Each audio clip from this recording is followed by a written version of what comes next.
Unajua hiyo wimbo? Nani alikufunza sasa? A very warm welcome to this edition of Morning Cafe this lovely Friday morning. Najua kulinyesha jana, especially maeneo ya Kiambu, Nairobi na kwingineko, lakini it is a bright morning right here Morning Cafe. My name is Fred Ndimuli. How hot is the coffee where you are? And I'm used to it. Stanley Urengete. It's finally a Friday. It's a feel-good Friday right here. Music policy by DJ Kicks coming up later on. We'll be giving some whole entertainment from around 8 a.m. But before that, matters discussions of state of the nation. This is one of those days that matters politics will be some hot sound bites for today. Limuru III, one of the biggest headlines, one of the biggest discussions going on. But of course, a quick look at the headlines this morning, and we start off with the Daily Nation. Deep State House repairs money pit. And you know, we've not seen this image on the front page of the Daily Nation. An image of State House, the magnificent house of State House, in a situation of repair. So yes, that's a big story on the front page of the Daily Nation this morning. Meanwhile, on the Standard, Ruto to splurge 1.6 billion cash shillings on state houses, lodges. The same conversation there. Quite a number of stories and just monies. That's the Daily Nation. Can over to the Standard. All right. And, take a look at it. Meanwhile, moving on. Yes, those that's the Standard. Those numbers there. Meanwhile, on the Business Daily, KRA to miss target by 300 billion shillings despite new tax measures. We've been saying this. More taxation does not mean that you'll collect more. Lakini nani anasikiza? All right. Taifa Leo. Yes. Polisi wetu watatuliza Haiti ni swali pale. Habari kuu kwenye ukurasa wa mbele wa Taifa Leo. Je, polisi wetu watatuliza Haiti? On to the Star, why disquiet has rocked Azimio's Mount Kenya troops. And just below it, that photo of President William Ruto as well as Uganda's president, Yoweri Museveni. And that photo features on most of the dailies. We have it on the Daily Nation, we have it on the Business Daily, we have it on the Star, and we have it also on some foreign papers. But before we get that, People Daily, finally officers to leave for Haiti. That's a big headline on the People Daily this morning. Askari polisi wanaelekea Haiti. Those are the headlines locally. Let's cross over into what we have in Uganda. And we start off with the Daily Monitor. On the front page of the Daily Monitor, new budget swells to over 70 trillion shillings. Okay, don't panic. Ugandan money. 70 trillion shillings.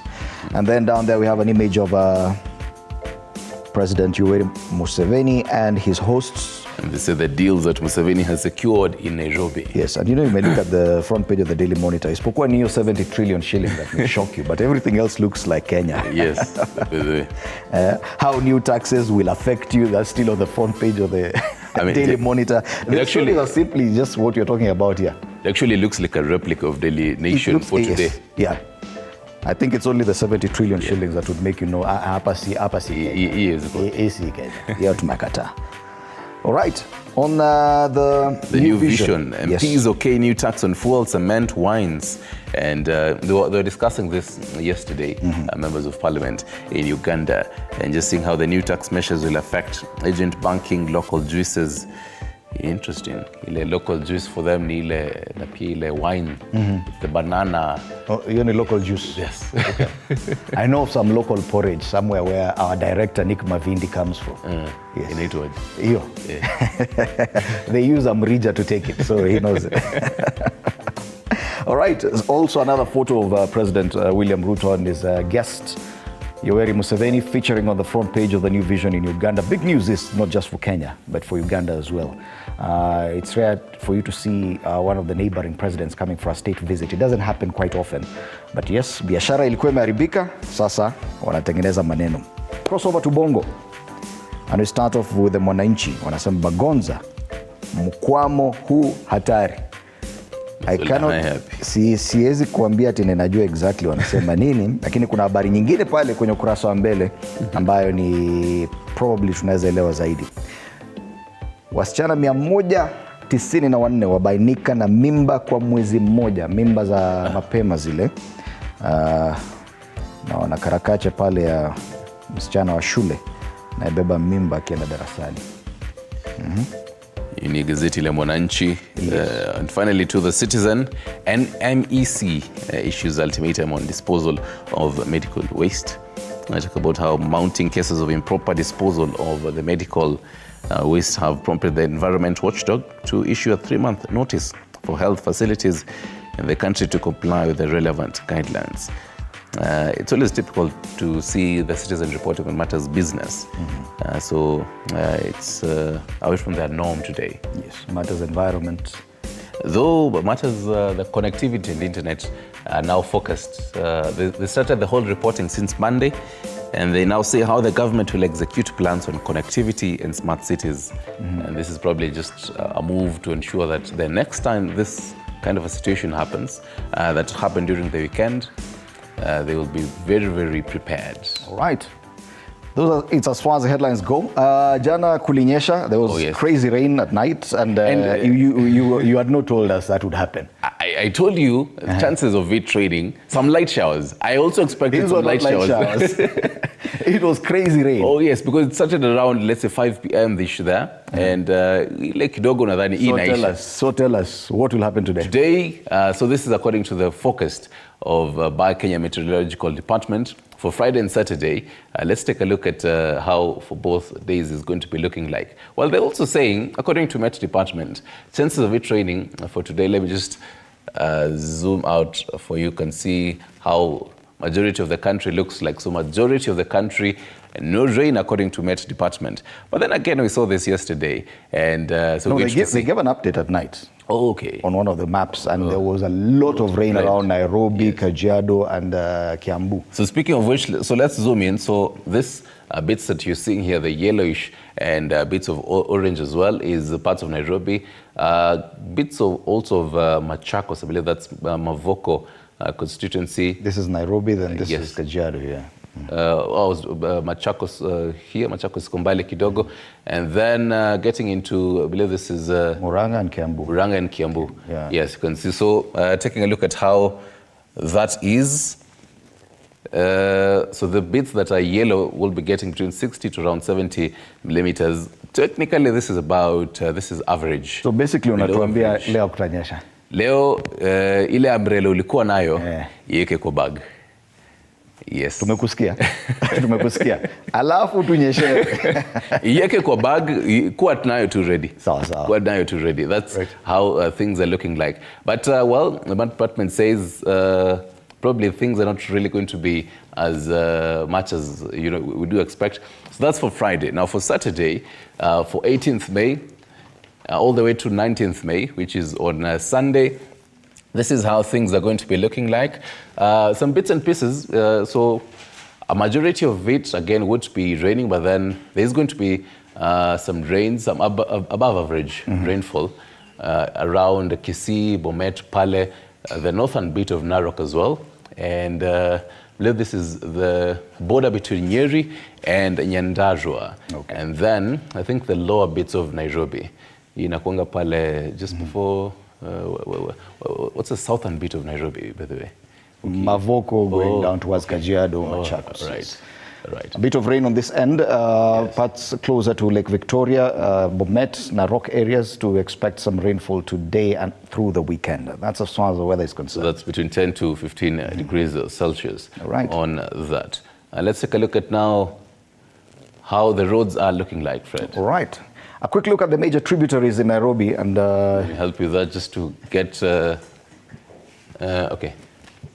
Okay. Yes, and the major tributaries into Nairobi look green so far. I think you had gone to Kiambu, yes. And all the major roads are good so far, yes. This is Thika Road. Thika Road, which is one of the major tributaries into town, is clear so far, past KCA, the Utalii Drift. A bit of a slowdown once you get to the Pangani interchange, but after that, it's smooth all the way into town. Jogoo Road looking a bit slow, but this is characteristic of this road. All the way from the Donholm interchange, past Makadara, yellow, a bit of red at Makadara, opposite the courts. So it's a bit slow, but that is expected, nothing new there.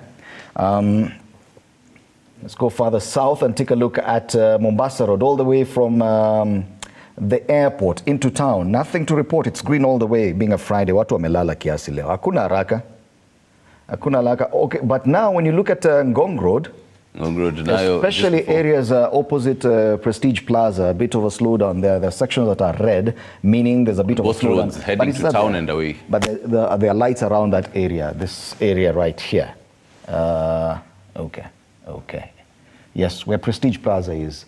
So, but go as farther back from Ngong Race Course up until you get to Prestige Plaza, it's okay.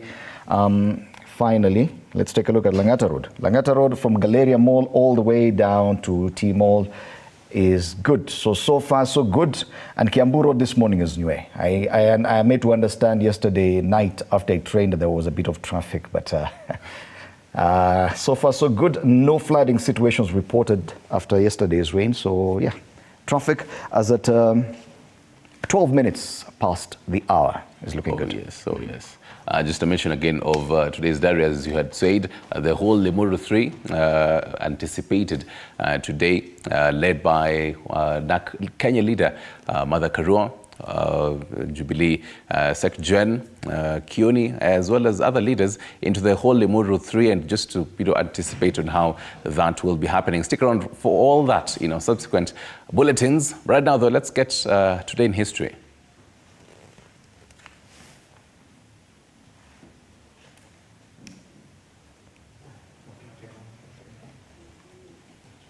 On this day in 2020, women and children were among at least 20 civilians murdered by a notorious regional militia in Northeastern Democratic Republic of Congo's Ituri province.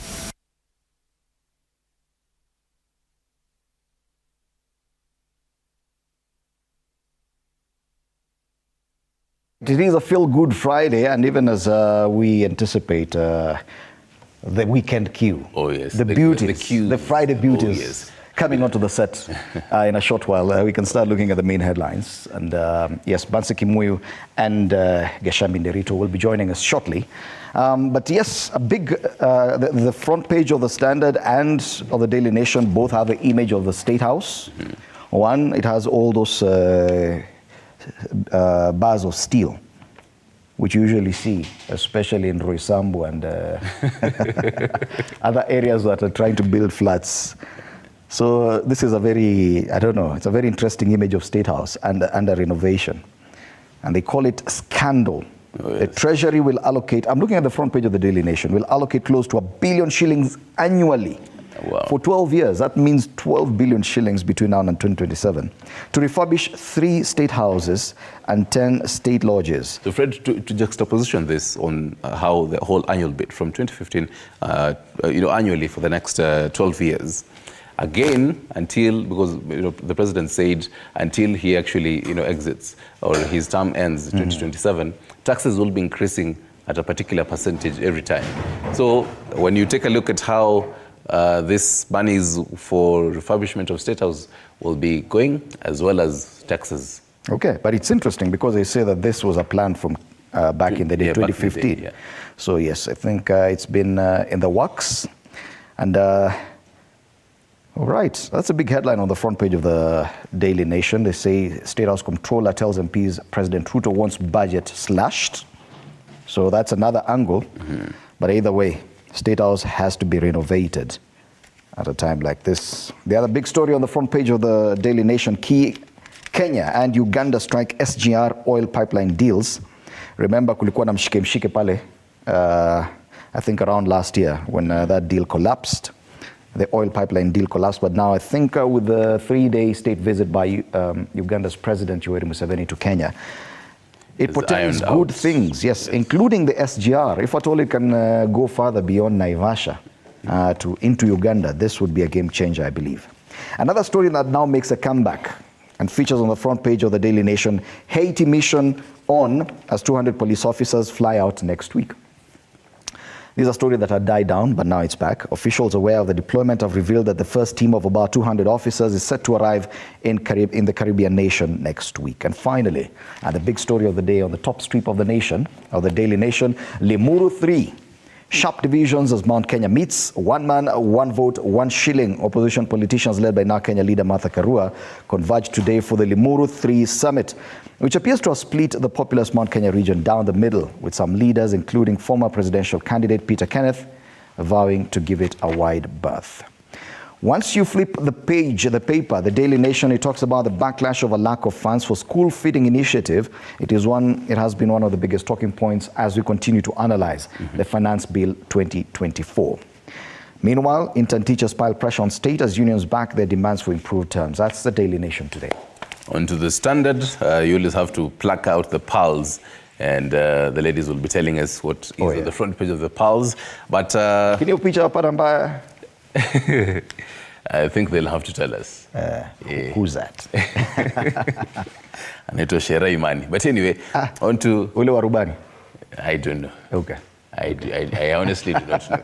On the front page of the Standard, they have about three main stories. The biggest one is Ruto to splurge 1.6 billion cash shillings on state houses and lodges. And they're asking belt tightening. So a day after his deputy's high spending plans in the face of dire economic hardships facing Kenyans were revealed, President Ruto's team targets to spend 1.56 billion cash shillings to renovate state houses and state lodges as lawmakers criticized 7.93 billion cash shillings as recurrent expenditure as too high. And those numbers are there, the 7.9 billion, 11 billion amount to refurbish state houses and state lodges in a 12-year plan that began in 2015, as well as 1.6 billion, the amount that State House wants Parliament to allocate for refurbishment of 3 state houses. On the bottom, conversation that will be today on the whole Limuru III, the one man, one shilling. YDP Gachagua is coming under attack. That is on page 8. On the right strip, death of ANC, Mudavadi UDA deal to fold party. And they say ANC is headed to the political party's graveyard, and its officials will be incorporated into President Ruto's UDA. And others given government jobs. It has emerged as Prime CS Musalia set to join UDA without any conditions. That is on page, more on page 6. At the very top, conversations that you'd probably have into the state of the nation, just highlighting them. TSC threatens to sack striking intern teachers. Well, I think now the intern teachers are picking cue from what the Minister of Health was saying, that we'll sack you, doctors, but then that all ended. So wait to see how that will be. Into business pages, Cooperative Bank profit rises to 6.6 billion cash shillings. And some interesting sports news.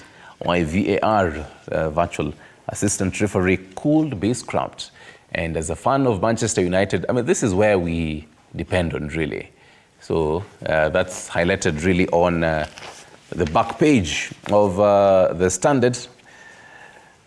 And according to Wolves' statement, they said the introduction of VR in 2019-2020 was a decision made in good faith and with the best interest of football at the Premier League at its heart. However, it has led to numerous unintended negative consequences that are damaging the relationship between fans and football and undermining the value of Premier League brand. That's a conversation that will continue, and a very interesting one. All right. And yes, it is a feel-good Friday, and the weekend queue is here. Gashambi Nderitu Bansi Kimuyu are in studio. A very good morning to you, ladies. You're looking lovely. Good morning. Thank you. Karibuni sana. We missed you. It's good to see you guys. Last Friday was a holiday. So him alone, I'm a PM kwa mix. Wacha kama ni yangu ni yangu. Tulia. Pole pole. Makosa ni yangu. Fred, I think something interesting to note is that Gashambi and Stanley are matching. Yeah. I will check it. I didn't check it. They are twinning. I don't know. I think we didn't get the memo. Oh yeah. Yeah. I should have come in red, yeah? Yes. All right. So what's trending this week? Hey, I think a lot has been trending. I think I'll give Gashambi a chance to talk about the front page of the Pulse, but BET last night unveiled the nominees of BET Awards that's set to happen in June, end of June. And Burna Boy has been nominated as Best Male Artist of the... Yes. Okay. And he's in that category together with Drake. Wow. Imagine. Yeah. Big things. Yeah. Okay. And I think it's interesting to see that East Africa is always missing out on the BET Awards. I'm hating this trajectory that... Not even Diamond. Nothing. Simba, But for the Simba, female, I because- think we have Tyler from South Africa. She's been nominated as Best New Artist. And Ira Star as well. They're in the same category. Yeah. Wow, I feel as if Tyler was meant for this, for Yeah, stardom. She yeah. does it so effortlessly. Yeah, for that's her. true. She was looking gorgeous at the Met. Yeah. Wow, I see Seraimani is a model on the Pulse today. If you don't know Seraimani, we'll be talking about her later. I don't know if you know. Do you know her, Fred? Fred was, I've heard a few things about her. She's a gorgeous babe. Yes, but mostly about some pilot. Rubani. Rubani. Rubani. So yeah, I'm seeing her on the Pulse, and there's a whole interview here. She's talking about being bullied. She says her family doesn't care about social media bullies, which is a good thing. I'm also seeing the Nastoto crew. I think Bansi. Yes. Do you know I am one of those people who've not yet watched. you haven't. I will do you the honors. You should. The very first season, the very first 2 episodes, I think those are the most hilarious. At some point, I also felt that the script went a bit off, but Anastoto, anytime. Oh, yes. Yes. And the inclusion of some, comedians there. I think including Njugush, I think Shiti as well. It was just some amazing kind of, a beat that Nani Alieka Butita. It was just Good job, it's an Butita. amazing one. And the fact that there's season 2 right now, it's a big one. I'm going to binge on it. And actually, season 2 is done. They premiered the last episode of season 2 on Tuesday. And Rubani is also there, Pierre. Oh, really? Yes, now you know, more Taking reasons. photos to get. They even had a chopper there. Oh, yes. Wow. More reasons you should actually binge on that. Rubani Kopale. Rubani is such a content creator, and I love this food. And other viewers are wondering, who is Rubani now? No. People know who Rubani is. You're not in this country if you don't know who Rubani is. But I can see they're talking about the digital superstars of Anastoto, including Butita, Shikomoshiri, Faushishi, and Marianne. Yes. Wow. Oh, yes. Interesting. But then, it has been one of those weeks that the power couples are splitting up, and I was having a conversation at a producer, and Namwambia, this couple is one of those that I have Nanowiti na King Kaka. One of those that, my God. as a single human being, you look up to and say, Are you even allowed to think that way? You're still yes, underage. But then again, I am hoping that. I'm sure this is a conversation you'll have later on, probably. Yeah. But I think the biggest deal has been internet speeds this week, with the damage on the undersea fiber optic cables under the Red Sea. Tanzania's internet was completely off. Oh, really? Yes. They've been writing it on the front pages. Jirani. Hakuna interneti. Jirani hana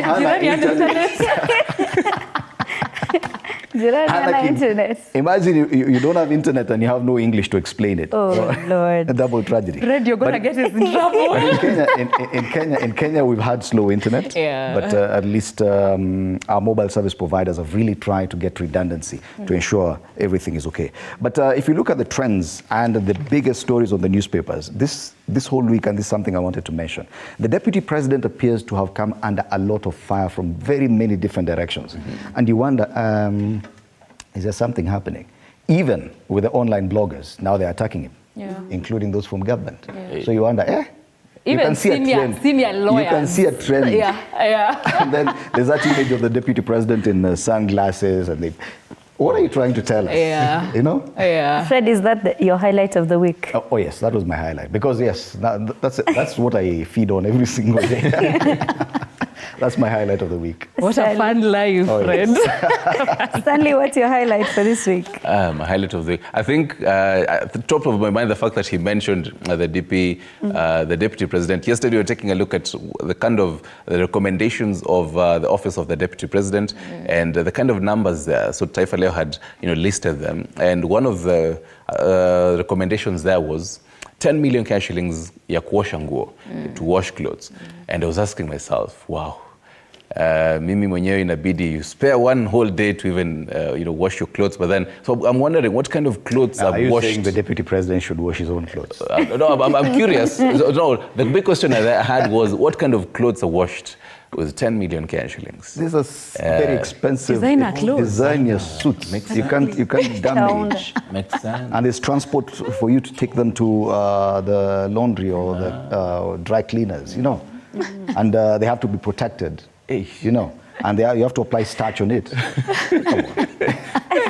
Where's the elewa? You wouldn't get it. 10 million would not even be enough. Hey. Yeah. Gasham, And I find myself defending the deputy president. You're gonna trend what for are you this. not telling us? Yeah. That should be my highlight, because I mean we were having a whole conversation with other and young people, and they were like, hey, Okay. What is this? But then anyway, The math is not my thing. I think for me, ever since I joined TikTok, it's a bit, I don't know, kama mneza elewa this side, but I've seen a very interesting TikTok of someone saying, the famous shopkeeper, what's his name? That one. Okay.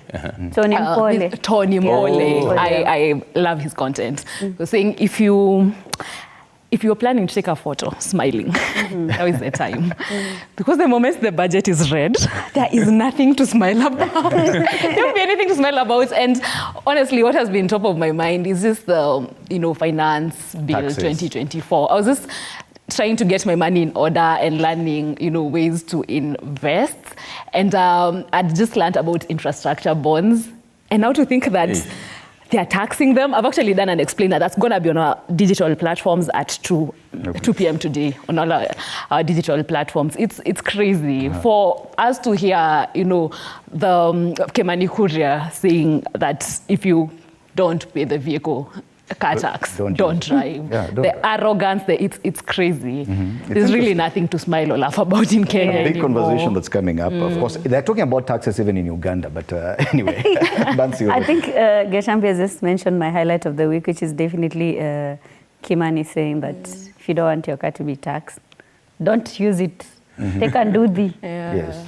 Yes. He also said bread, the effects of eating too much bread is diabetes. So Kangumu. Kula kangumu. We're going the Actually- Kangumu way.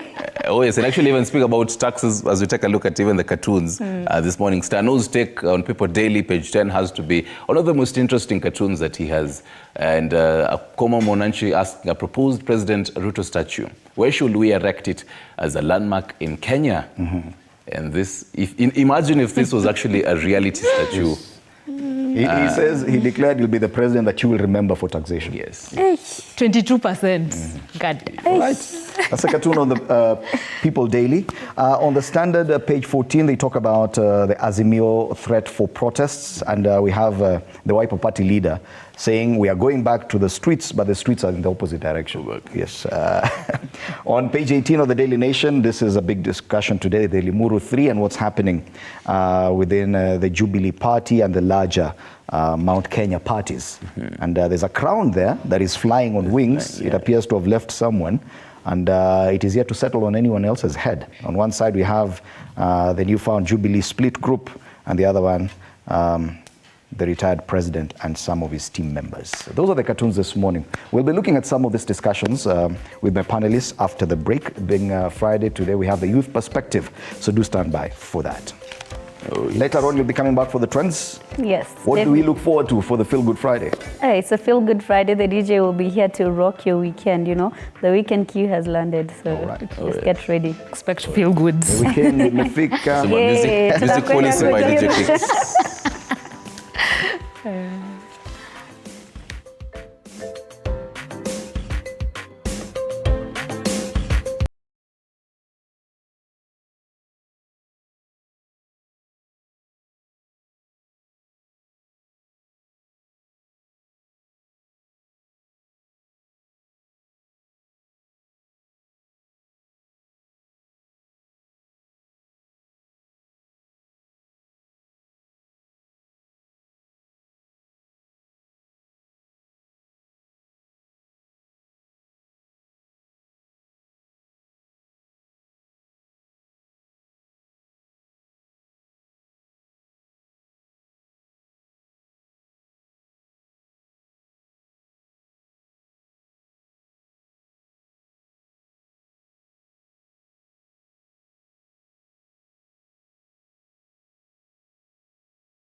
Youth Perspective, and in studio, I'm privileged to have Nelly Chepkemoi, public policy practitioner. It's good to have you back at TV47 after such a long time. Thank you. What have you been up to?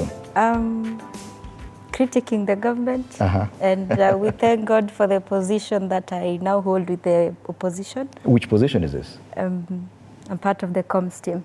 So, at Azimio? Yes. Okay. So it's really good to be back here to speak to matters that are of interest to the citizenry. Congratulations on your new position. Karibu sana. Thank you. Next to Nelly, we do have Kamau Wambio, Kiambu Youth Caucus Chair. It's good to have you back. I know you've been busy planning what's happening in Kiambu today. Big story, Limuru III, and we'll be discussing it. So what should we expect from Limuru III? Just overall, you will come back and discuss it. just a declaration.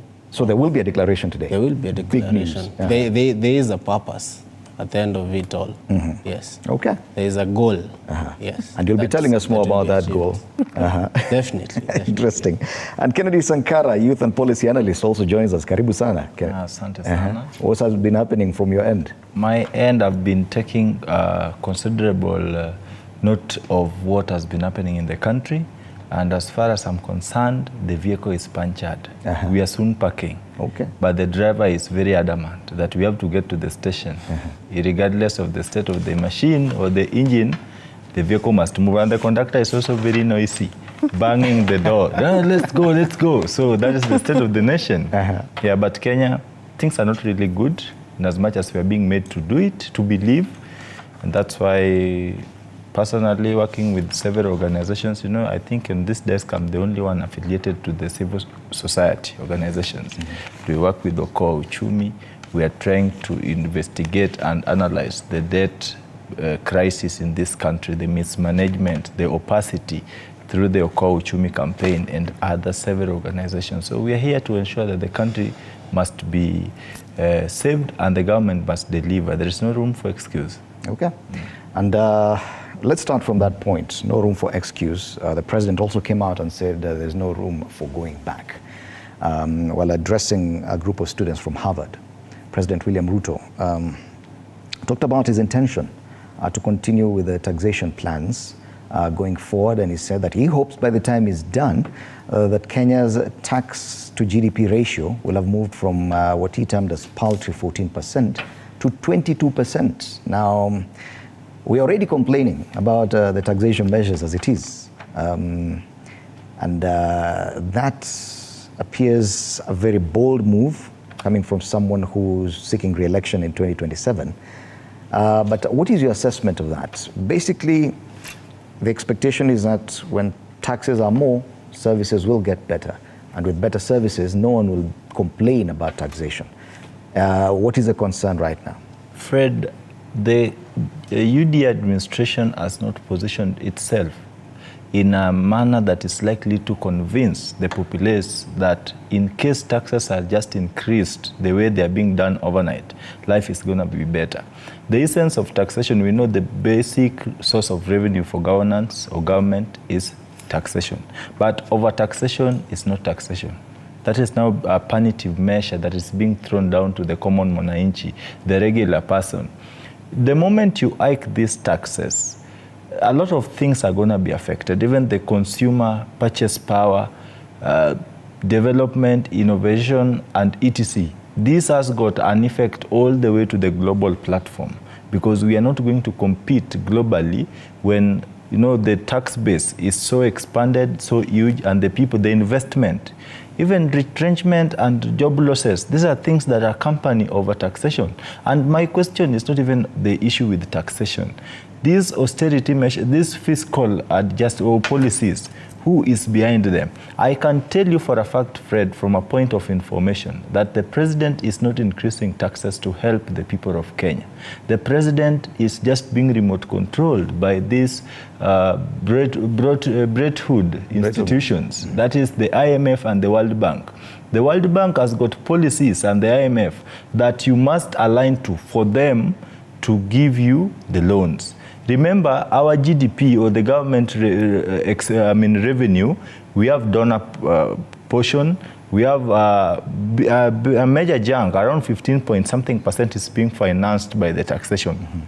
So The moment these institutions come in, they come in with policies. There is no free breakfast in Rome. And that is what the breakthrough institutions are telling us, that you have to align to our policies. The policies, they don't have a problem with state spending billions in creating extra jobs for people who already stabilized economically, but they have a problem with the state employing people to deliver services to the people of Kenya. They are recommending retrenchment, they are recommending mergers. All this is not in the interest of the common mwananchi. It's not in the interest of this country. It is in the interest of these institutions they were structurally created to ensure that African economies, particularly those of the developing countries or emerging economies, remain stagnated to the worst.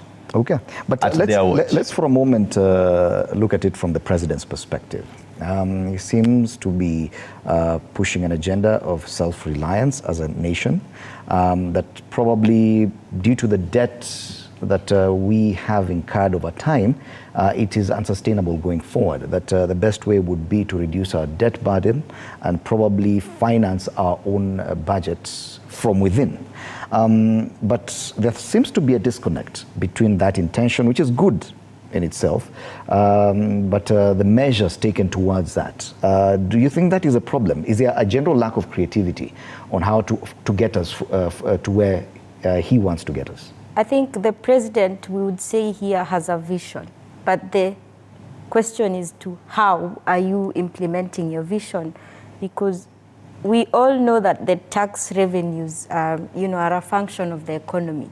The president himself and his regime came into power with the idea of increasing the economy. So when he speaks of getting to our tax, getting to 22% from the 14%, we must look at the dynamics involved. You cannot just go there. If he's speaking of raising the tax to, the 22%, is these tax revenues that we are talking about, or that he keeps increasing daily. We need to really get there if only the economy grows. But how does this economy grow when you keep, there's the issue of corruption, something that is the elephant in the room in this country. Everything that is not working in this country traces back to corruption. Number two, I would say, like my brother has alluded, it seems like we are just ticking IMF-dictated boxes at the expense of Kenyans. What is happening? The youth are crying. We actually are crying nation currently. There's strikes all over, from the medics to the teachers. And now, as a coalition or the opposition, we are now calling upon Kenyans to join the march, to join the streets, because if that is the only resolve that can be taken for the plight of Kenyans to be heard, then so be it. But we wouldn't even, for a time now, the past weeks, people have been talking about the economic advisors to the president and their budgets. You see, Fred, we will not even get to where we are bothered by what his team, or rather the economic advisory team, is getting if we would not be feeling the impact of the monies that we are giving them. So if you're going to tell us you want to raise the tax base, please also provide the necessary services that are required. You cannot speak of you want us to be self-reliant, but the healthcare system is crippled. The education system is falling. We are watching it fall before our eyes, but we cannot let that happen. We cannot sit and just relent. Okay. Yeah. But the president, Bwana Kamau, appears to be to take cognizance of this fact. He talked about the fact that there will be pain. He talked about the fact that he'll be criticized, but he looks set to proceed with this. Do you think there's a chance that it could cost him in any way? He looks very confident in his own analysis of the matter, even going forward, that I will do this and I'll still be working strong. He's not confident. Remember, at the end of it all, he said it will be hard. So that is something that he's telling you, but I told you it will be hard for you.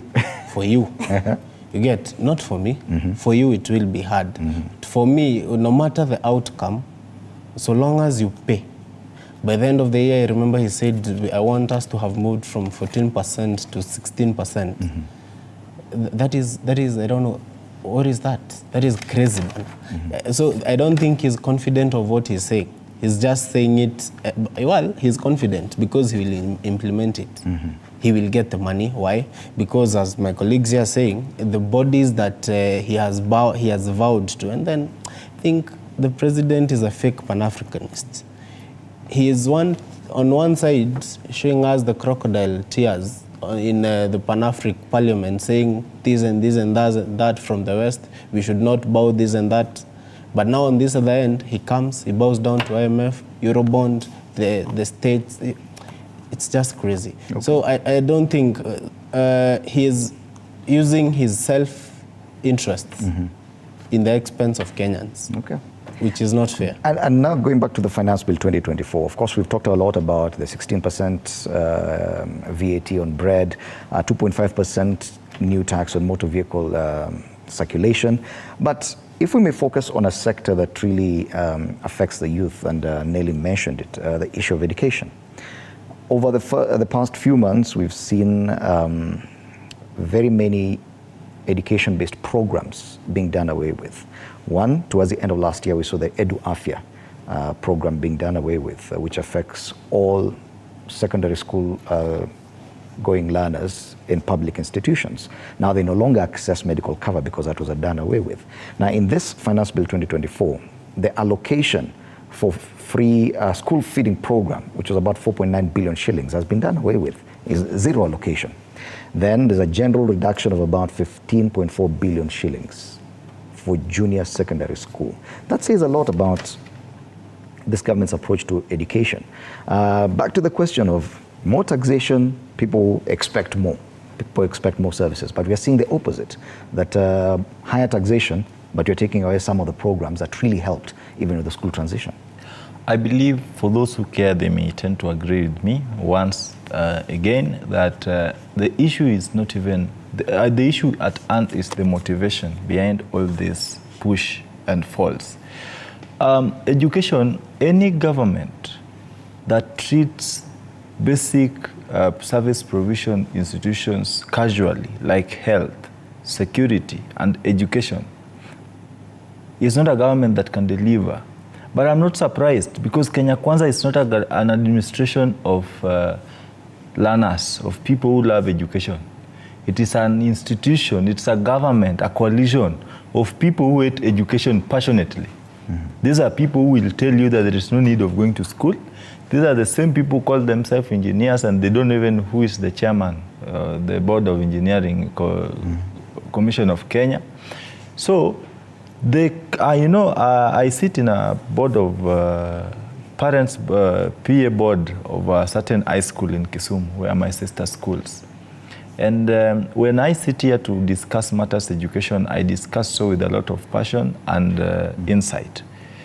Very soon we are going to have an overall collapse in the education system. Because at the end of the day, look at government disbursement of funds to schools. I sit in a primary school GSS board.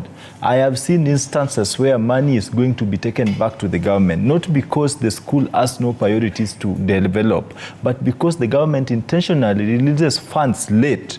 Then because the policy is that if the money is not used, it is refunded. In whose interest are we all doing this? Are we really allocating or removing the allocations for the interest of the people of Kenya? Do we really want an educated society?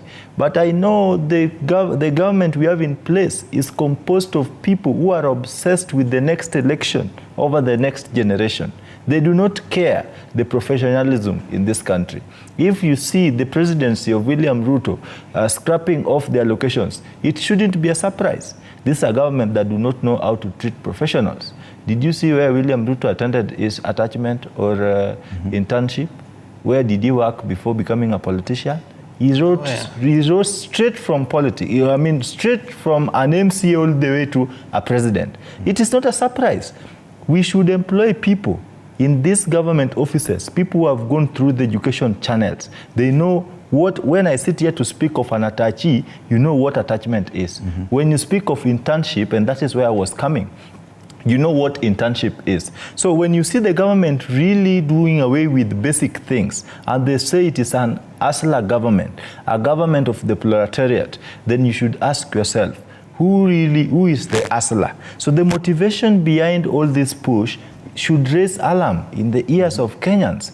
We are not going to have an education system. I'm sitting here as a very junior father.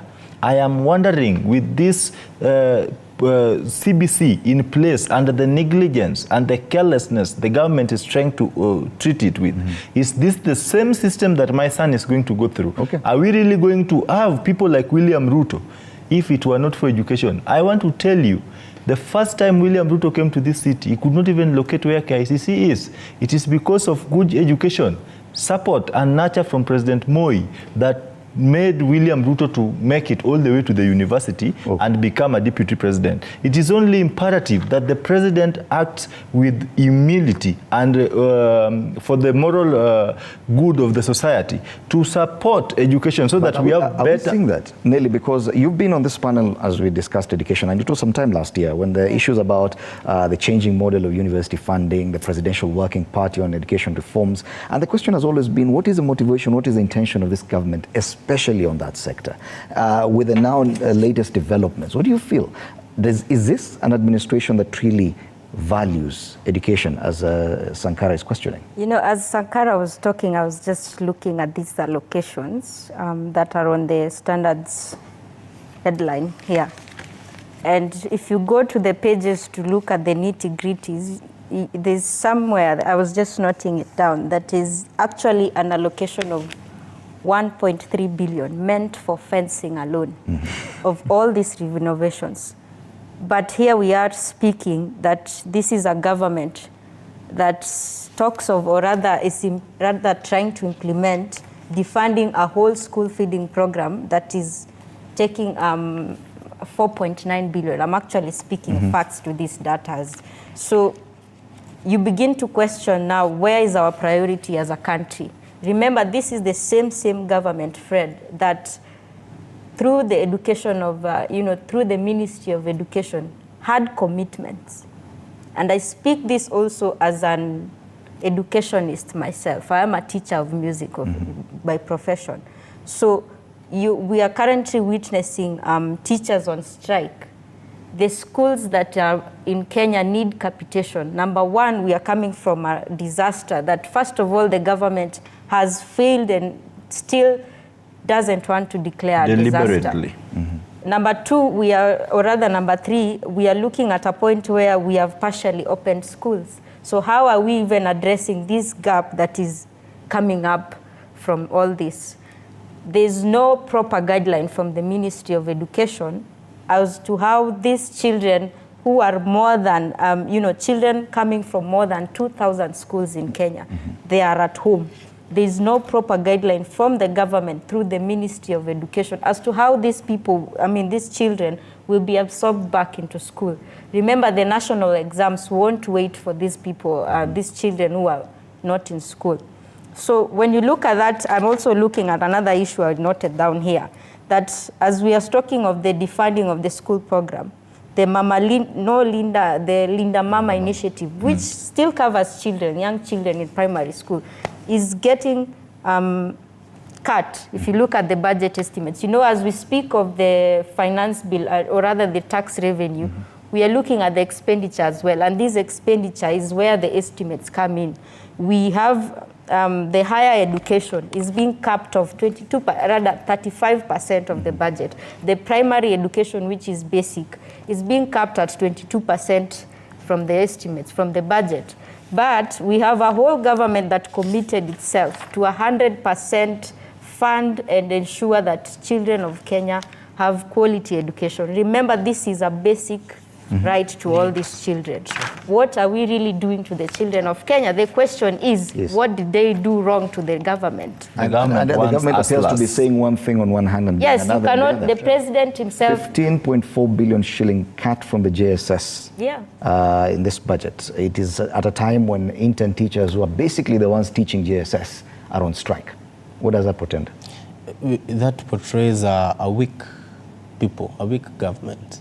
We are having a government whose narrative to get to office was hustler. That is basically what 60% of this country. They use that notion to get to power. They are there because of this person who they want to demean. They are there because of this person whose child is going to school, is motivated to go to school because of that plate. At home, there's no food. But in school, there's food. No feeding program for these kids. No Linda Mama. No medical cover. No pad for girls in schools. Help has gone low. Where are we going with this education system? We're still in the same people who's are taking 15 billion from basic food for young kids and taking, as my sister was saying here, what I'm saying is 19.8 billion for State House alone. 7.9 billion expenditure. What are you eating in State House? Okay. Yes? 11 billion for just refurbishing and 1.6 billion for renovations for State House alone. And Fred, just to add on the impact that is bringing, we are looking at a lower enrollment in schools. We are looking at education becoming expensive because you've already defunded the free education program that the government had, even for you students in universities. It is going to be expensive to learn in higher institutions because what happens when a student or a youth fails to qualify for that loan that you want to give them for them to study in university, and you've removed this other funding. Okay. Yes. Fred, yes. Just a minute. And why? It's a youth perspective. So what are you doing to the future of this country? What are you doing to the young people? That is why we are having firefighters in Nairobi County as theologists. This is a prayerful government, remember. We cannot understand. That is why we are having so many fake people with fake papers. And the question I've always asked when it comes to the younger generation and the youth is that you see all this and you have all the information. But do you feel that there's anything you can do about it? No. We are doing something. There's nothing. We are having a problem with the generational wrangles. We are fighting in between 4 generations. We are having the boomers. That is between 1945. The decision makers now. Yes, the Baba, the Maraga, 1945 born to 1960. We are having the Generation X, 1960 to 1980. That's Akina Ruto, Rigathi, these people. Then the Generation Y, millennials, 1980 to 1995. Then Generation Z, Gen Z, 1996 to 2010. It's a Gen Z that we are more concerned about. This will definitely affect them directly. Now that is what is affecting them. They seem... I beg to differ with you. I beg to differ. Because you also need to allow Sankara to say something. Maybe just a minute, Sankara. I bet to think that this government, the Gen X, is worried of what might happen to them in the future. So what are they doing? They want to demean the upcoming generation so that they might take away what is more valuable. But so these are their children. When you get Fred, there, it's not really right to do a blanket judgment. I am a Gen Z, and you've seen me clashing with government Monday to Monday. I have been threatened before. But I don't take... many of your colleagues adopt the more rather blasé approach to life. No. We blame the government for this. I once participated in a meeting where we had the IBC Commission. Then statistically, they rose to speak on how Gen Z we are. Then I cornered them with facts. They were speaking of us being a tech era generation. I asked them, can you open your Twitter handle? Tell me, how many subscribers do you have? How many of them are young people? Tell me on your Facebook account, how many Gen Zs you have as subscribers? How often do you communicate to them? So it is not a matter. This is a deliberate move by the government, and it's a propaganda being sold that Gen Zs are complacent about politics. Sure. No, we are not. In fact, for your information, we are very concerned, and that's why we do this public civic education for free. The government has a lot of money. This affects the Gen Zs directly, and Generation Alpha that I'm told now is 2020. So you see, this is a generational issue, just as my colleague has put it. There are people who were never allowed to be youths when they were young, and they accepted the situation. People like us, we are youths, and someone is trying to tell us that, wait, until you get out of the bracket, then you become a youth. We are saying, no, I am going to be a youth now. We are forcing it. I don't want to be seen advocating youth matters when I'm 50. That should be left to my son. I should play my part now. So you find someone who is at 60s, speaking in the position of a young person. Really, what's happening? So there's a generational mismatch and selfish interest in between. People who go with the flow of the current. You can't tell me that I'm a Gen Z and you want me to be a Gen Y. I will not. I'm not boarding. I'm ready to take anything for that. So on the issue of us showing some sort of lack of interest when it comes to governance, it is deliberate. The government has done very little, if not nothing, about... Deliberate from whose perspective? From the government's perspective, to ensure that access to information is limited. Yesterday I was in a meeting with the breakfast presenters with the Office of the Government Spokesperson, and in his remarks, the GOK spokesperson said, we Gen Z, we speak for our stomach. And then someone rose and asked him, so if this is the attitude you're going to use to address Gen Z, Gen Z, you have to speak to their language.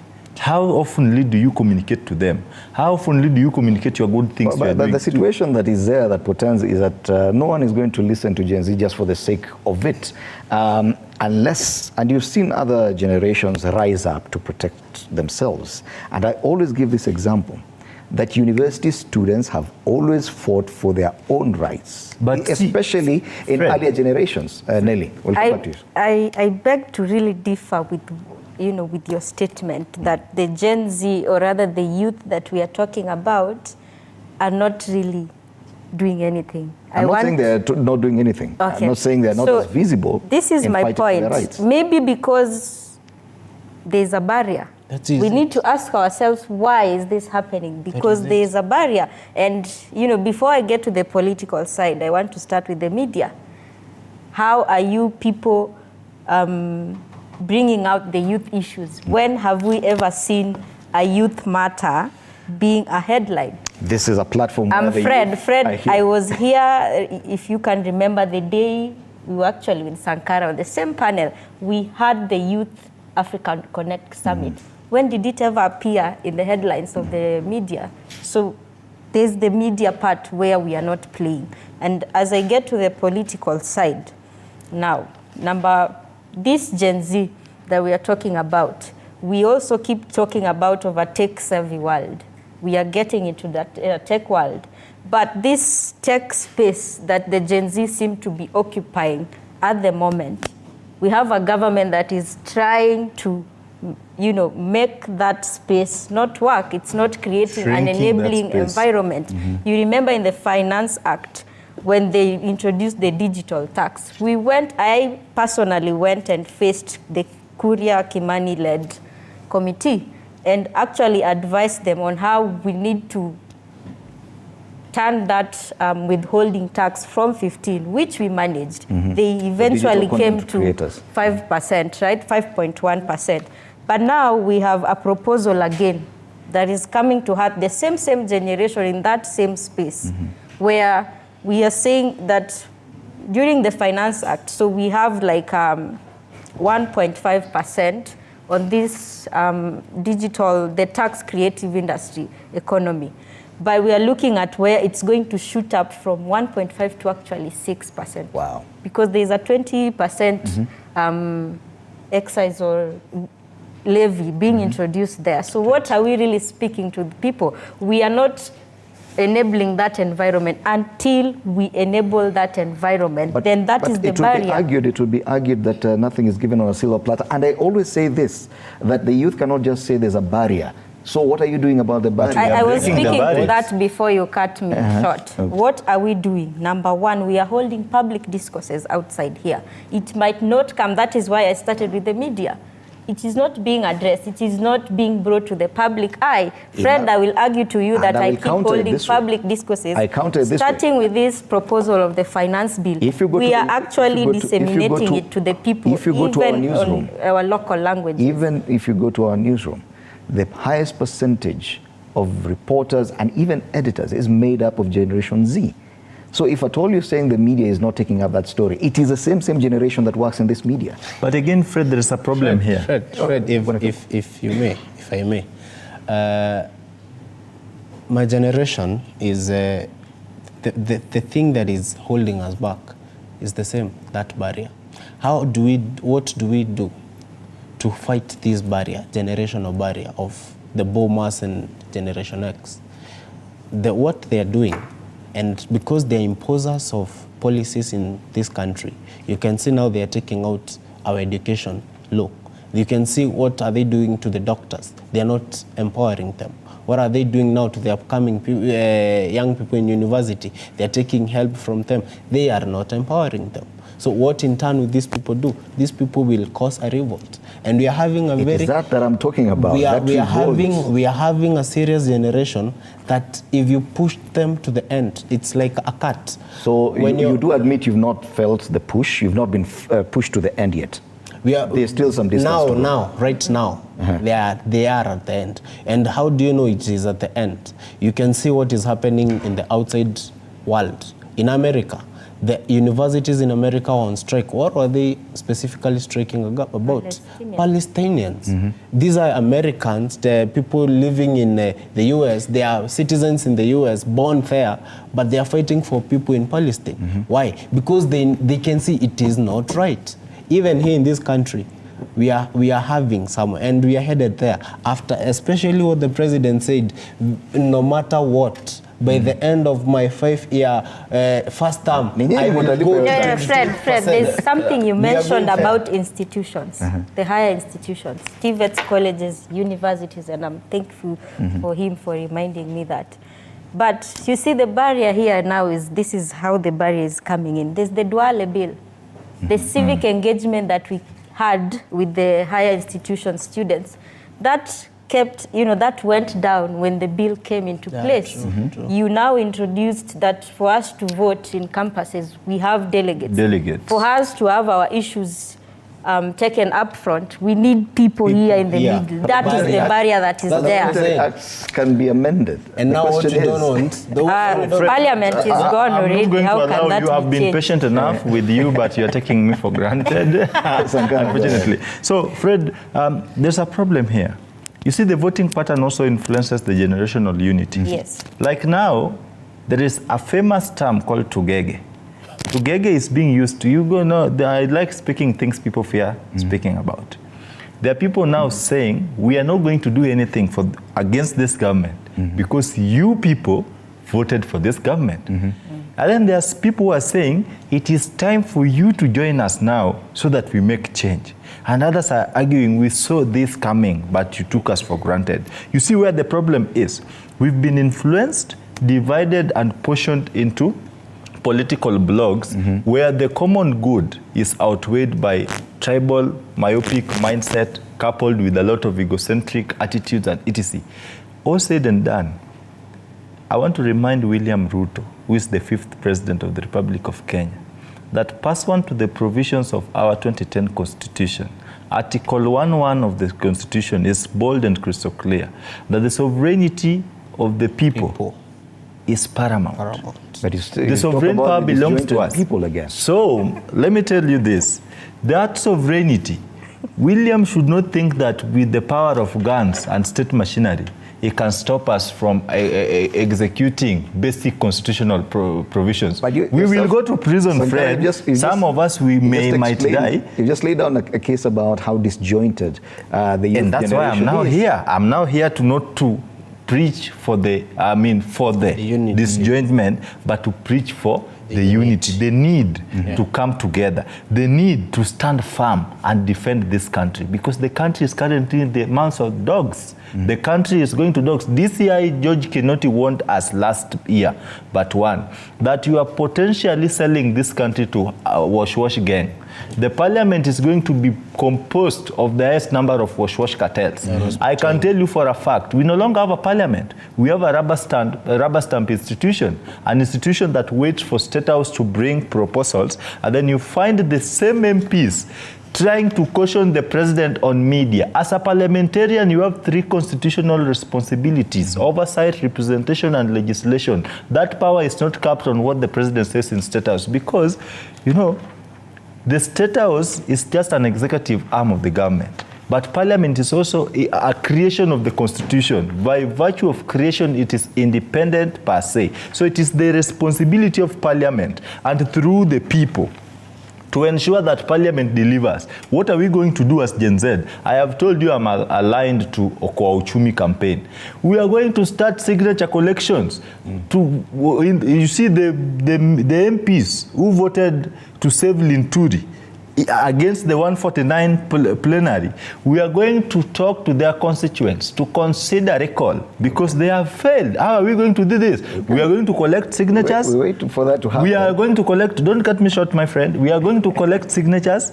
We are going to tell the people why they don't need these parliamentarians in place so that we elect people who have got integrity, people who have a stance, people who can say no to me, no in bold, and not no, and saying yes in small letters. That to happen. Kamau, you wanted to say something. To add on what my friend Akara is saying here, for the unity, and now this is punchline of what we should do as the young people.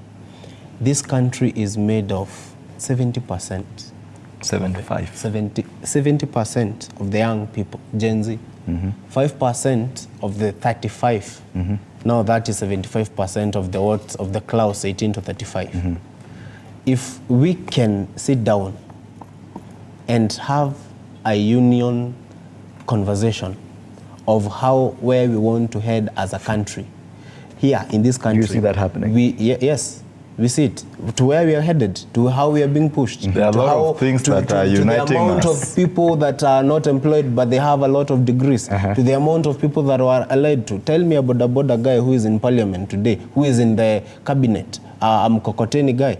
You get to where we have been pushed to the corner we are being directed to. Well, there's still some space between yourself and that corner for more pushing. No. We are action. We are there.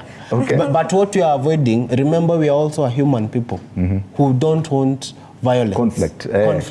Conflict avoidance. You get? That is what we are avoiding. But if it may, we will go back to the days of this Siaya Senator, Orengo, 70, 80, when they were fighting and they were young thugs. We don't want conflict that. Avoidance is key, but it comes at a time when...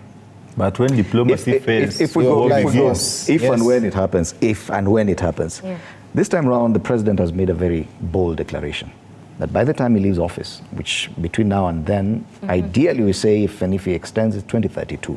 That's another 7-8 years between now and then. It means for a Gen Z, those are probably the most productive years of his life. Yes, after that, he'll have moved to a different generation.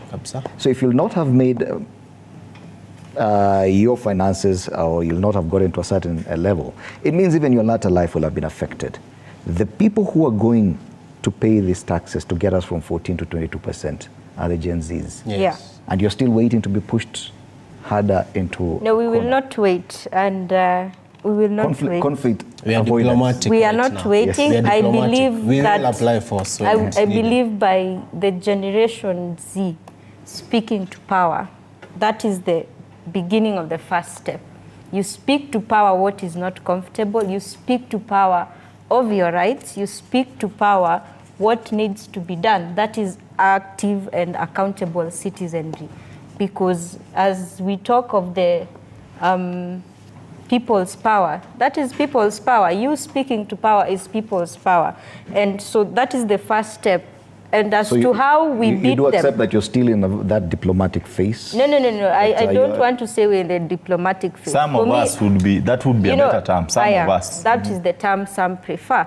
Some prefer to call it the productive way. It is productive because we've started the conversation. It has begun. Isha no ananga. So as to how we will beat the system, quote unquote, I will go back to my point of the world is going tech, right? We seem to be the generation that is more versed or well-versed with tech. We are looking at AI. And for me, I'm looking at that angle as to where and how we will beat the system.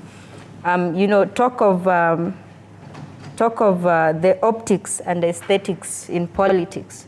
As a generation, if we are to take up this space, then we must start rethinking of the AI and how we can, use it to the human need when it comes to leadership, when it comes to asking for accountable governance, when it comes to allocations, for example. So for me, that is the first step. We really need, as a youth bloc, to tap into that tech space, which I believe, if well tapped into, then that is the beginning point of our next polls. Number two, it's very embarrassing as a youth to, we are talking of the tech, arts, sports, but look at us, we are a country that we take a friendly or an AFCON child to another country. Where are these stadiums that money is allocated every day? They keep launching groundworks for stadiums. Where are these stadiums? Okay. But when it comes to politics, because there's still a connection between what you're saying and the decision-making table. And this averse approach to politics, reluctance, complacency when it comes to politics is still an issue. As you said, you are a very huge voting bloc, 70 to 75%. But you still don't have the unity of mind to actually change the leadership. Then how will it help you? Yes, you could go the tech way, but you cannot avoid the decision-making layer of society. I would like to urge the generations that were before us, the boomers who are our parents and our grandfathers, the Generation X who are our parents, the Generation Y who are our brothers. Stop influencing us. The guy in power today is in power today because of the influence that the generation Gen Z were given by their parents. You're sat down by your parents, the Gen X, and told who to vote. And told who to vote for. And this is my house. Because Gen X and baby boomers, they were brought up in a military... How does that happen? That is how they were brought up. That is their character. They were brought up in a military way. And now they don't know how to blend in with our generation. I think that is not... Let me finish, Sankara. What should happen? Let us have an independent people. That is one. Two, Gen Z. Let us have the zeal. Let us have the burden of our country. This is our country. These people are moving. They are 60, they have lived their time. In this life, we have a span of 14 years. 0 to 14, be a child. 14 to 28, go to education, have a life, have something. 14 to 42, start making money, have a family. Between 28 to 42, do something. 42 to 56, create wealth. 56 to 70, now you retire. Anything can happen after that time. Anything can happen after 70. But now, let us make, between now 14 to 30 to 42, let these people make their decisions. The people who are being let to make their decision, now also you start making decisions with studying the consequences. But if you don't study the consequence of the decisions you make today, we'll end up having... It is true that even the Generation Z appears very much beholden to the older generations in their thinking, as Kamau points it out, that even in their decision making when it comes to voting. Do you agree with that assessment? Let me just respond to my brother Kamau in a very polite language. It's the only way to meet on this table. We have to be polite. I tend to believe that his submission is a typical representation of what majority has been saying about the voting pattern in Mount Kenya. In the last 3 decades, the elections in Kenya have been marred with personalized politics, where the motive behind elections is the mania or the phobia of presidential candidates or electoral leaders that have been positioned themselves to seek elective seats in various areas of jurisdiction. But all said and done, where I come from a family, I'm the last born. But I can tell you, we are voting in a manner that all of us is pleased. My mother would tell me that I'm going to vote somebody because I believe this person is going to do this or capable of this and that. Because we have to be cognizant of the provisions of Article 38 when it comes to political rights. I cannot subject you. I can only teach you. I can only inform you, that's the best term, on the merits and demerits of the choices you are about to make. But I cannot compel you into making that choices. But you do agree there's some level of influence? There is some level of influence. I was speaking this to Kamau, and now that Kamau is representing the face of the famous Mount Kenya. You know, in your place, Kamau, you've never voted independently. I can tell you for a fact. But again, you don't have the right to disagree. You've never voted independently. He does have the right. No, for me, I won't give him right. So Kamau, in your place, you voted. You see, now there's a problem. We are going to have this conversation of the Limuru III. Then you ask yourself, what is wrong with the Limuru III? There is someone once said somewhere that we should avoid running this country with emotions from one community. Okay. They feel disgruntled, they convene. And we'll come to that. We'll come to that. They convene again, you know. So that was on a light note. But the issue is, there are a lot of things that are uniting us as a generation today than what divides us. Okay. The things that are uniting us most, you see, we are now talking against a government that is proposing the bigger segment of the population affected with alcoholism are the youths. These are the Gen Zs. The government is proposing that instead of taxing, of increasing alcohol prices so that accessibility becomes a problem, let us lower to you the price of beer and increase the price of bread so that you can die angry while drunk. That is what the government is trying to say. So as a generation who have got intentions of prospering our future generations, we are so much concerned that a government is telling you take alcohol and die angry, because when you increase the VAT, you see, the Kenya Kwanza administration is composed of blame game schemers. People like Eden Duale, who is the current CS Defense, is the man behind the 18% VAT, 16% VAT from 8%. Now the president is talking of expanding the tax base to 22% of the GDP. That is a margin of 8%. Who does that? The government has no money to pay doctors. The government has no money to pay teachers. The government has no money for education, but the government has billions to spend for renovations. Fred, let me tell you, when we speak of billions, people may not understand what we really mean by a billion. A billion divided in 1,000 notes is 1,000,000 notes. Just imagine 1,000 notes 1 million times. That is a billion. We are talking of 7 billion and some other figures. So a lot of things are uniting us as a generation, and we are not going to see it. Okay. Personally, I don't fear anything. I've participated in I'm waiting to see that day. But admittedly, there's a problem of influence, intergenerational influence. Do you think it can get to a point that even the Gen Zs can influence the thinking of these other generations? Because it would appear that it's only one way. I want to believe, yes, they can influence, because you need to speak to their language.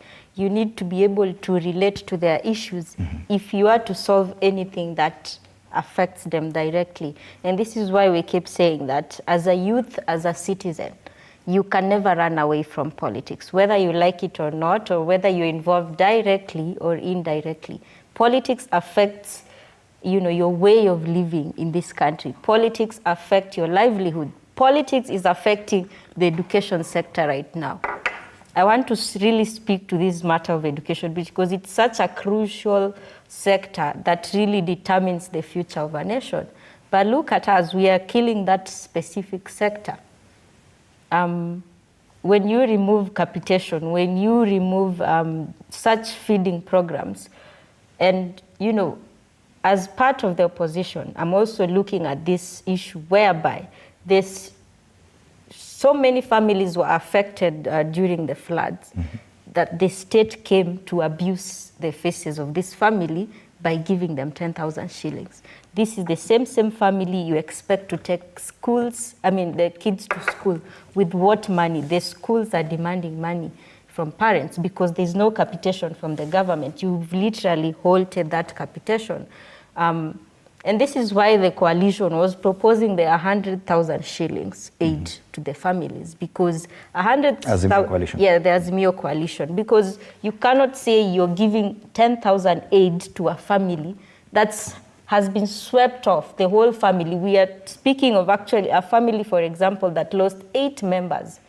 And then you give this person 10,000. And then even the funeral expenses, even the morgue expense itself, is not even enough for that money. The coffin itself, it's not the coffin. No, the government is generally insensitive. Yeah, they don't care. And that is why, as a coalition, we are calling it a disastrous government. Okay. Yeah. Time for us to take a break. You're watching Morning Cafe. When we come back, we'll delve into this hot potato. It's called the Limuru III.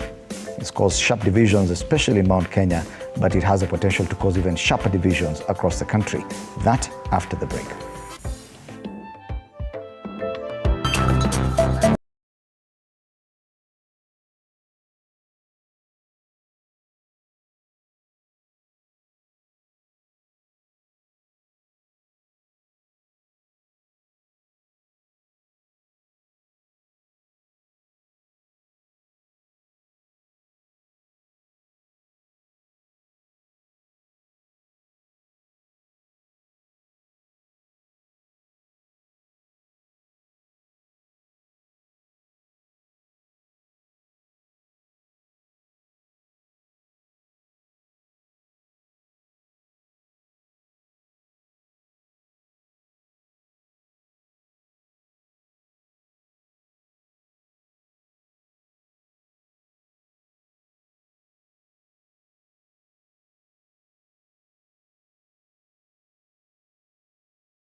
Today, you're still watching Morning Cafe on TV47. My name is Fred Indimuli, and I'm still in studio with Nelly Chepkamoi, Kennedy Sankara, and Kamau Wambiu as we take a look at the youth perspective on state of the nation. Now, this has been a big discussion this week. 1 man, 1 shilling, 1 vote. Opposition politicians led by Kenya leader Martha Karua converged today for the Limuru III summit, which appears to have split the populous Mount Kenya region down the middle, with some leaders, including former presidential candidate Peter Kenneth, vowing to give it a wide berth, even as he warms up to DP Gachagwa's overtures. And I'll come back to you, Bwana Kamau, as a Kiambu Youth Caucus chair. I'm sure you must be involved to some extent with the preparations. What really should we expect? I know there are a lot of intrigues behind the organization, behind who should speak, who should not speak, who is funding this meeting and all that. But what is the expected result of Limuru III? Let's start from there. The expected result of Limuru III is a declaration of where we are lost. And we are on the verge of finding our direction out of this forest. We're in the middle of a forest that we don't have as a community. And just to clear the air, it's not tribal. We are not speaking on basis of tribalism on or any ethnicity, but all we are just doing is what you can do in your house, Fred, just keeping it in order. You get? You give what you have. If you cannot give me 10,000 if you don't have it. So you cannot give me goodness if you don't have it. So we have to make our house in order first, so that we can come now to the rest of the people, and now we unite. Okay. You know, we don't speak of. I'm hearing people say of we are people who are based on tribe or no. We were backing another candidate in both coalitions. Okay. Yes. But there's a thorny issue about leadership as a unifying factor. That the region probably is disjointed because you're yet to identify a unifying factor in terms of a leader or a community spokesperson. And I don't know if this is part of the expected discussions today. No. Today we are not going to discuss who is going to take who is the kingpin. Today we are going to discuss as a people. But as a people led by the people who have been there. We are saying of SG Kioni, of NAC Kenya, my leader Martha Karua, who was a running mate in the previous election. You know, they have the burden of their people. Who will chair this meeting? Who will chair? I don't think we can start to say the meeting the conversation is today. who is chairing the meeting. All we have is a program, and you're giving the meeting to the people. Okay. What do you think? What do you have? What do you think we are as a country?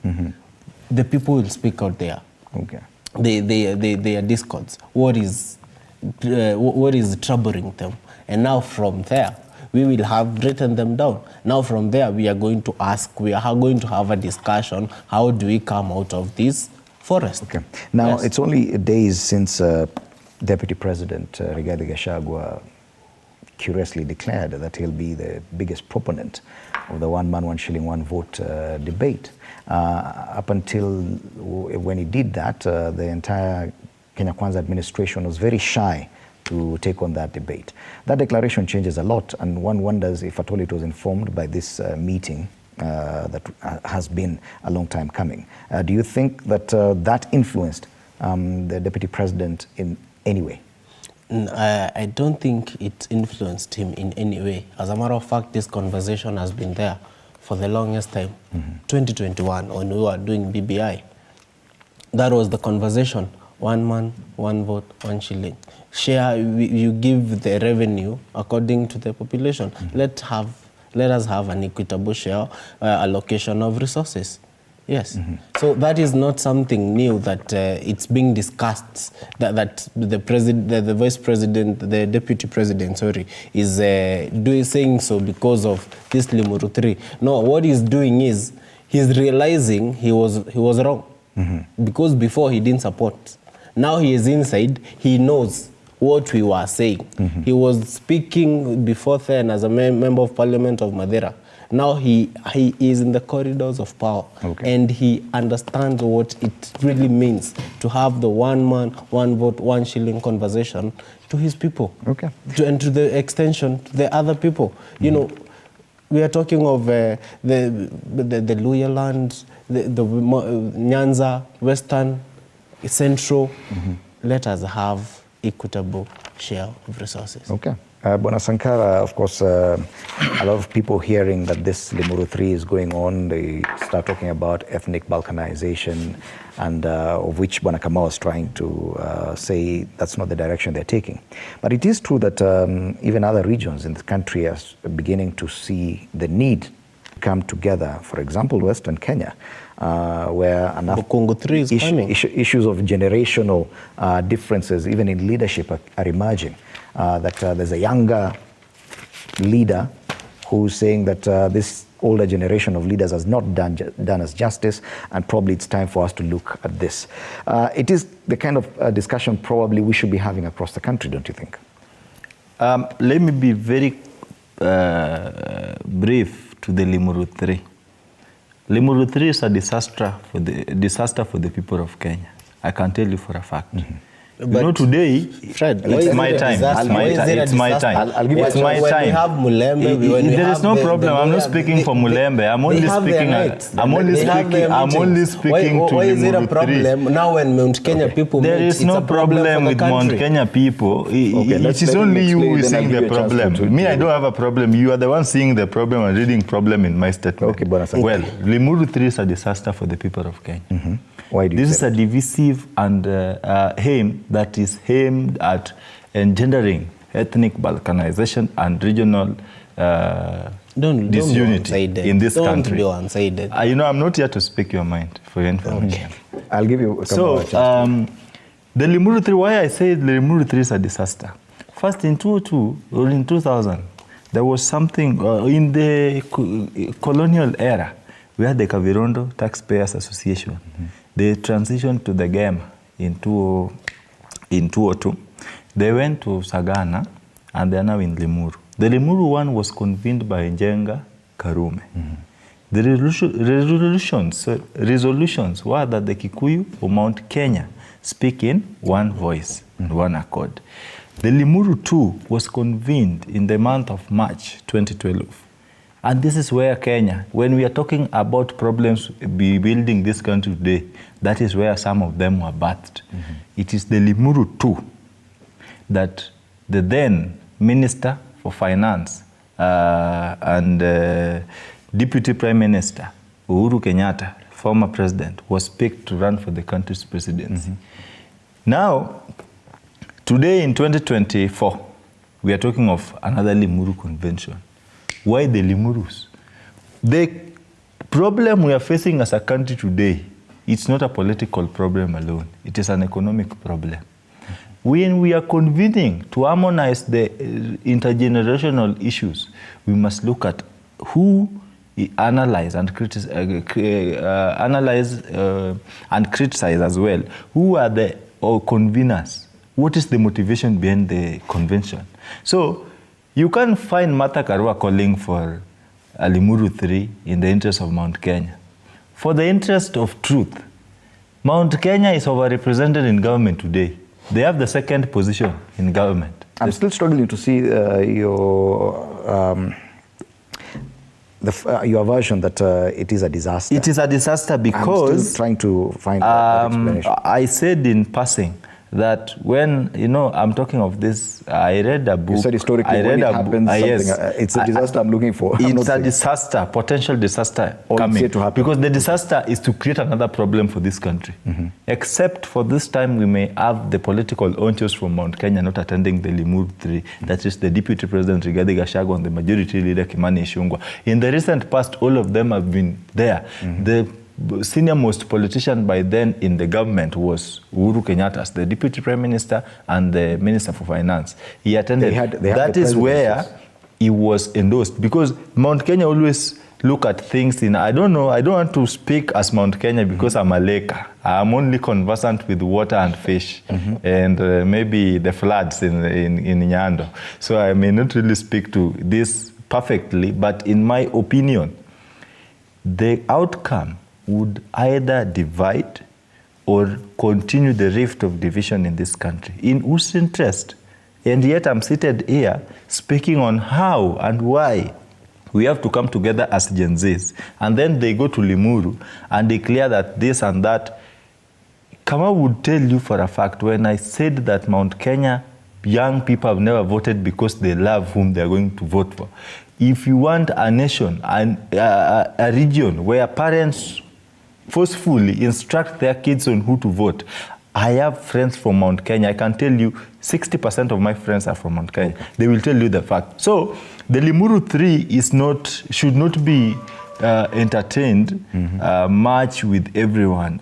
We should have a national discourse, not a regional conversations where every community, because the challenges, I've just said the challenges we are facing as a country today, it's not that political, it is economical. So every region has got an issue. The Limurus are not going to be impactful to the people of Kenya because the problem have always emanated from the Limurus. I am very saddened, very much saddened with his remarks that when the Mount Kenya people meet, it's a matter of ethnicity. We have Mulembe, Kambanites, right? We have Bukungu 1, Bukungu 2. Now Bukungu 3 is coming. I remember sometime when 30th June 2023, despite a court order barring the people from, I don't remember the name of the event that was in Homa Bay County. There was a Luo festival, and the court had barred that. That was function. Election of the Luo Council of Elders. And which was a meeting for the people. That was election of Council of Elders. They are culture, rich, you know, whatever. And Raila was there, attended himself. All the leaders from the Nyanza region, they attended the meeting. They had a meeting. They spoke with one voice. You get? I want him to get this. This country, we are people from different regions, and we have to come together as one. And that is why we have to bring the disunity in Mount Kenya that is very evident, so that when we are coming to you as a Mio, and when you're coming to ODM... not in Azimio or ODM. Yes, when we are coming to ODM, a very organized house led by one Baba, led by another one... Ali Hassan Joho, weekly for Paranya, and ODM is a party for the Nyanza region per se, but it's a national party, but its roots, it's from there. When we are coming there, we are organized. We have something to present to the table. Okay. So whatever we are having here today, we are putting our house in order. Okay. But Nelly, this discussion started much earlier because, and in reference to the conveners, Bonakioni and Martha Karua, it started earlier with that Kamwene factor within the Azimio. And one may wonder what informed this, because the general push is coming from Azimio, even for Limuru III. Now, I wouldn't look at that as an Azimio thing just because it's being led by principals from Azimio.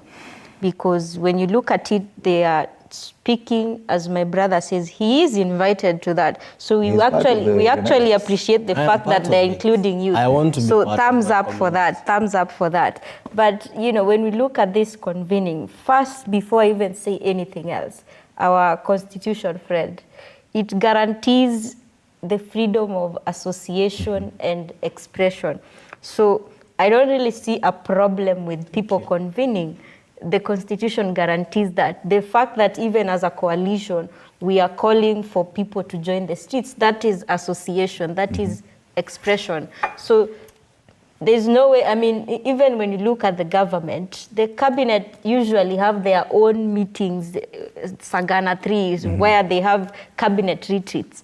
They go to associate, I mean, they, by virtue of association to government, they convene and express their issues. That is where they express. So this convening, just because it is being led by principals from the opposition or from Azimio, should not really be looked at as something being pushed by the, you know, opposition or by these specific leaders. Because if you listen to the press conferences and the talks they have, they actually saying that the convening is going to be more economical and not political. But as I said, you cannot miss the aspect of politics in it, because politics dictates the way the country goes, the way the country is governed. It is the will that drives the nation. Yeah, so you cannot actually run from politics in this nation.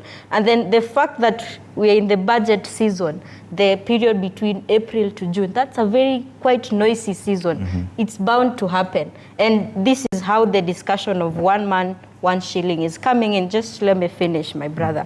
And so I really want to say that when this convening, what we really need to maybe as a country focus on, because my brother is saying here, and I really want to, you know, appreciate the fact that they are saying they are not just speaking for Mount Kenya. This is conversations. The dialogues I've always advocated for having, the community dialogues, some of them might be outside there, and some of them might be these closed indoor meetings where you want to present issues. It is issue-based. And these issues they're speaking to, one is economics, number two is the politics itself.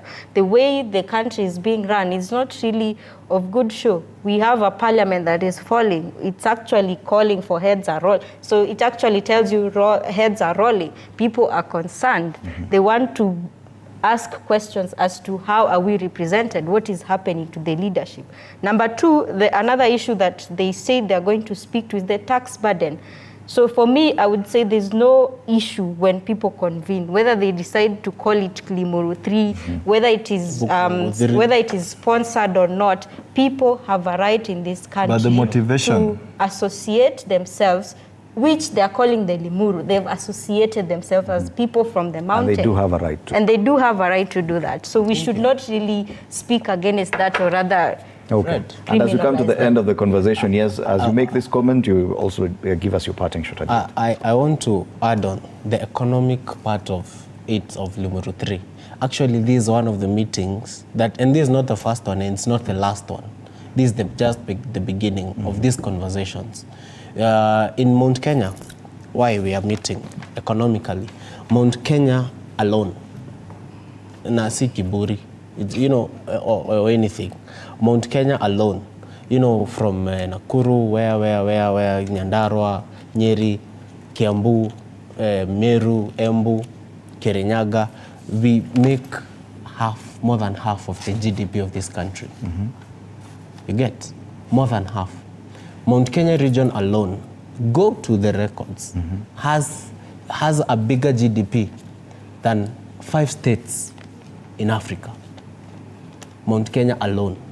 So it is very important when these people come and talk about where they are headed as a people. One, economically, because as it is known, the people of Mount Kenya are renowned business people. They love to do business. So when these tax conversations are coming in, the first person to feel it, as much as the rest of the country is feeling it, is Mount Kenya. You get? So we have to speak as one. We need to make a statement outside there. We are seeing what you're doing, and we are demanding on our more than half of the GDP of this country. Okay. Yes. Parting shot? Fred, my parting shot to the young people of this country. Kindly, be at the forefront of your country, making decisions. It is time we come out and start asking questions and even start doing things, even without waiting to be pushed. Let us push. If some doors are closed, let us push them. Let us knock them down. Okay. And even if it means some of us getting hurt, let us do it. But it is time we liberate our country from the scorns of these generations. Thank you. Okay. Bwana Sankara. It wasn't in my interest to respond to Kamau. However, let me say something. You have the time. You have the floor. Kamau, you are giving me all the reasons to hate the Limuru III. The moment we in the Constitution were envisioning for equality before the law, and you are here on a national TV trying to create two elements of citizens, the citizens of the Republic of Kenya and the citizens of Mount Kenya.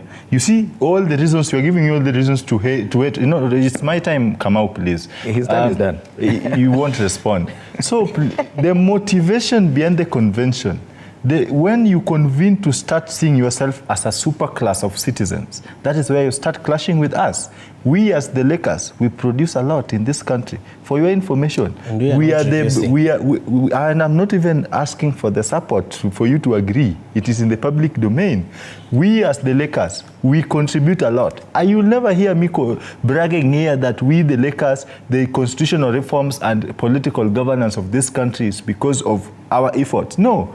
We are Kenyans. We are fighting for the people. So the moment you are going to convene to classify yourself as super citizens, how I wish that you don't convene. May rain fall in that place so that people don't come.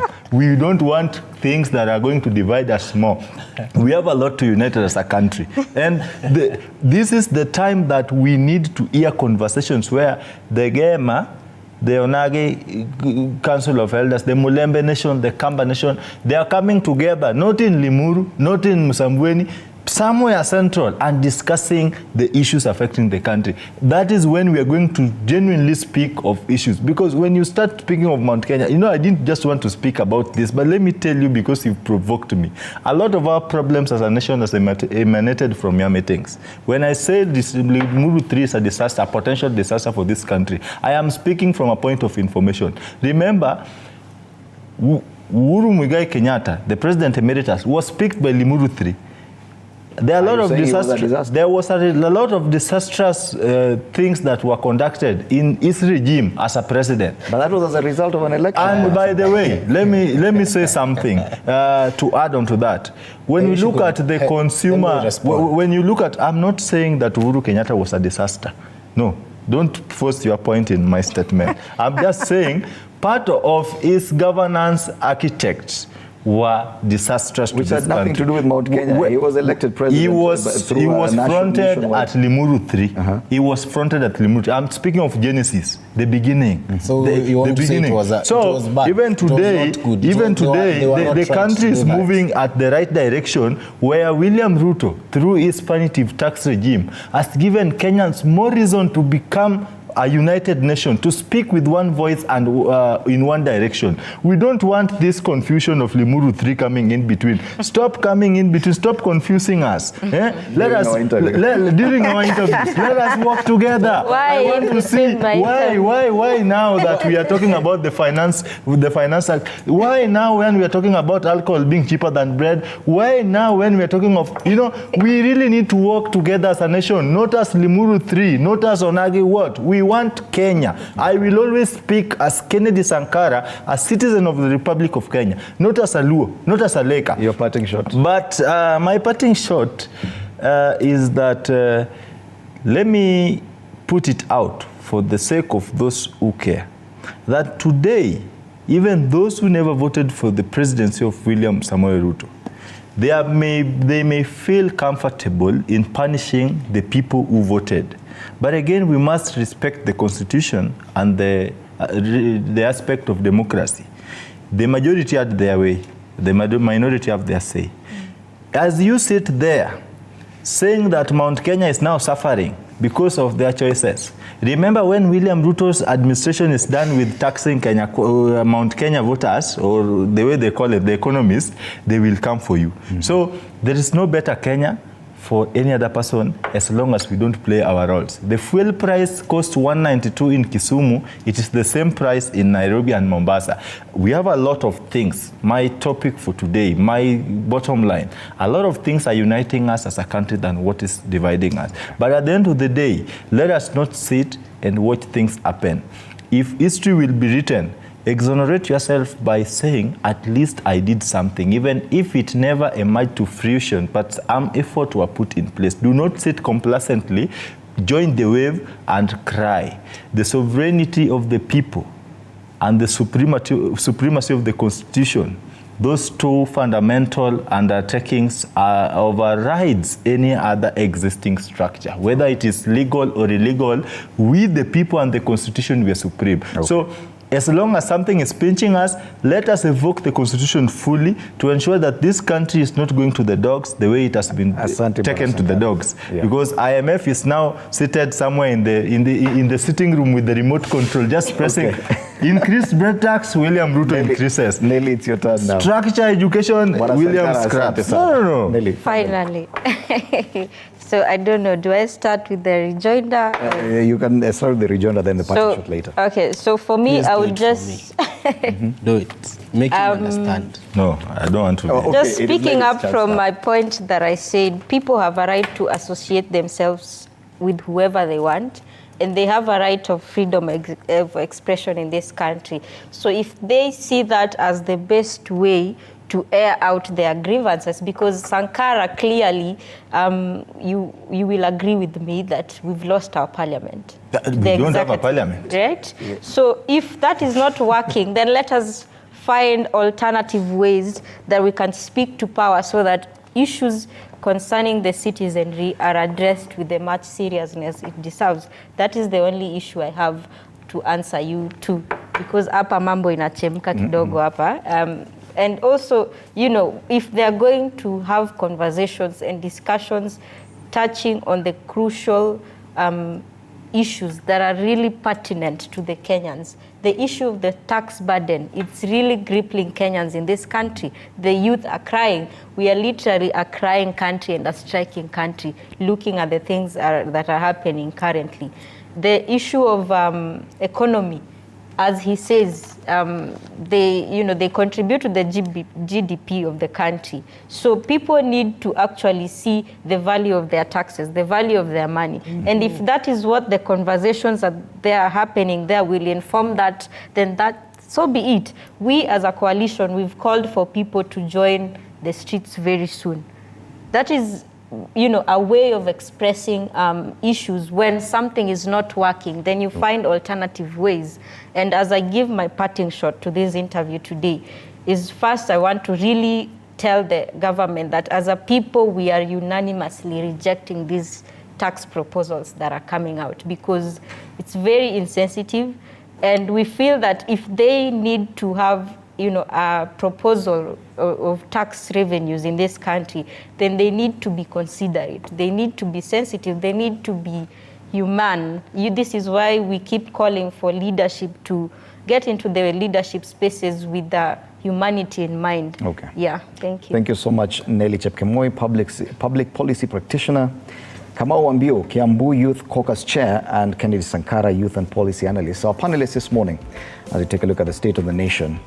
Being a Friday, this has been the youth perspective. Thank you so much for your time at TV47 today. Thank you. And we look forward to hosting you again. Thank you. So editorial comment this morning. Now, the recent decisions by the Kenyan government to dismantle crucial programs within the education sector are not just disappointing, they are downright alarming. Last year's suspension of the education program, Edu Afya program, which provided essential medical cover to over 3.4 million students, was a big blow to the well-being of the nation's youth. Now, with the proposed elimination of the school feeding program, the government is further jeopardizing the health and education of millions of children. It is incomprehensible that in a country where millions of children rely on school meals as a lifeline, the government would choose to withdraw funding for such a vital program. The consequences of this decision are dire, as it leaves vulnerable students at risk of malnutrition and hampers their ability to focus and learn effectively in the classroom. The abrupt withdrawal of 4.9 billion shillings allocated for the school feeding program in the 2024-2025 budget estimates is a grave disservice to the future generations of Kenya. Furthermore, the staggering budget cuts of up to 15.4 billion shillings for junior secondary schools come at a time when enrollment in these institutions is on the rise. This sends a clear message to the Kenyan youth. Their education is not a priority for the government. Education is not just a fundamental human right, it is also a cornerstone of economic growth and social progress. It is unacceptable to burden